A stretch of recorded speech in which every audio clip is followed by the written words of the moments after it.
আসসালামু আলাইকুম everyone, welcome back to my channel Mariam Jhal kitchen. আজকে আমি আপনাদের সাথে একটা নতুন রান্নার রেসিপি শেয়ার করব, সেটা হলো রুই মাছ দিয়ে কচু রান্না। তো এখানে আমি কচু হাফ কেজি নিয়েছি, কেটে ধুয়ে পরিষ্কার করে নিয়েছি এবং রুই মাছটা নিয়েছি 4 টুকরা রুই মাছ। এখানে রুই মাছটা আমি হাফ চা চামচ দিয়ে দিচ্ছি লবণ এবং হাফ চা চামচ দিয়ে দিচ্ছি হলুদ। লবণ আর হলুদ দিয়ে মাছটাকে আমি মাখিয়ে নিব। তো এই পিঠ ও পিঠ দুই পিঠই সুন্দর করে মাছটাকে আমি মাখিয়ে নিচ্ছি। তো মাছটা আমার মাখানো হয়ে গিয়েছে। এই মাছটা আমি 5 মিনিটের জন্য রেস্টে রেখে দিচ্ছি। এরপর আমি একটা কড়াই নিয়েছি, কড়াইতে 3 থেকে 4 টেবিল তেল নিচ্ছি। তেলটা গরম হয়ে আসলে আমি এক এক করে মাছগুলো ছেড়ে দিচ্ছি।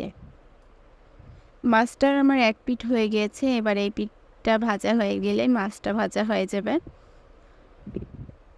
মাছ ভাজা আমার হয়ে গিয়েছে, এবার মাছগুলো আমি তুলে নিচ্ছি। মাছটা তোলার পর এবার আমি এই তেলেই আমি এখানে রান্না করব। এখানে আমি রান্নার জন্য পেঁয়াজ নিয়েছি, 4টা পেঁয়াজ কুচি করে নিচ্ছি এবং মরিচ এখানে 6-7টা কেটে দিচ্ছি। এবার এগুলো নেড়ে নিব যতক্ষণ না সফট হয়, সফট না পর্যন্ত নেড়ে নিব। এবার দিয়ে দিচ্ছি 1 টেবিল চামচ হলুদের গুঁড়া, এরপর দিয়ে দিচ্ছি 1 টেবিল চামচ মরিচের গুঁড়া, 1 টেবিল চামচ জিরা গুঁড়া এবং হাফ টেবিল চামচ ধনিয়া গুঁড়া। সামান্য একটু পানি দিলাম যাতে মশলাটা কষানো যায়। এরপর দিয়ে দিচ্ছি 1 টেবিল চামচ লবণ এবং 1 টেবিল চামচ রসুনের কোয়া থেতো করে নিচ্ছি। এরপর দিয়ে দিচ্ছি আমি কচুটা দিয়ে এভাবে নেড়ে চেড়ে কষিয়ে নিব 5 মিনিটের জন্য। এটাকে আমি ঢাকনা দিয়ে ঢেকে দিব। তরকারিটা কষানোর জন্য ঢেকে দিচ্ছি।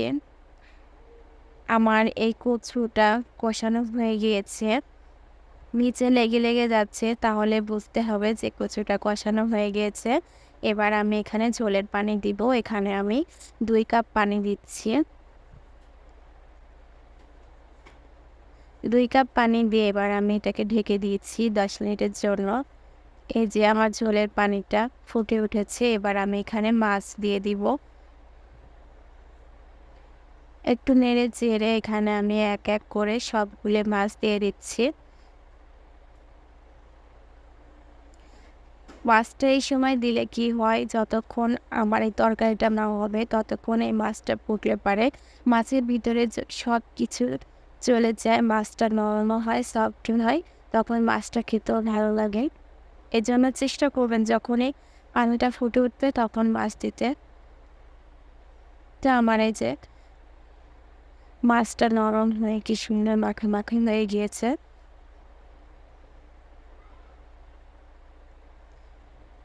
এবার আমি একটু দিয়ে দিব জিরা, 1 চা চামচ জিরা গুঁড়া দিয়ে দিচ্ছি। জিরা গুঁড়াটা দিয়ে আমি আরেকটু নেড়ে চেড়ে নেব। 1 মিনিটের জন্য নেড়ে চেড়ে নিয়ে হয়ে গেল আমার এই তরকারি। আশা করছি আমার রেসিপিটি আপনাদেরকে ভালো লেগেছে। এখানেই বিদায় নিচ্ছি। আল্লাহ হাফেজ।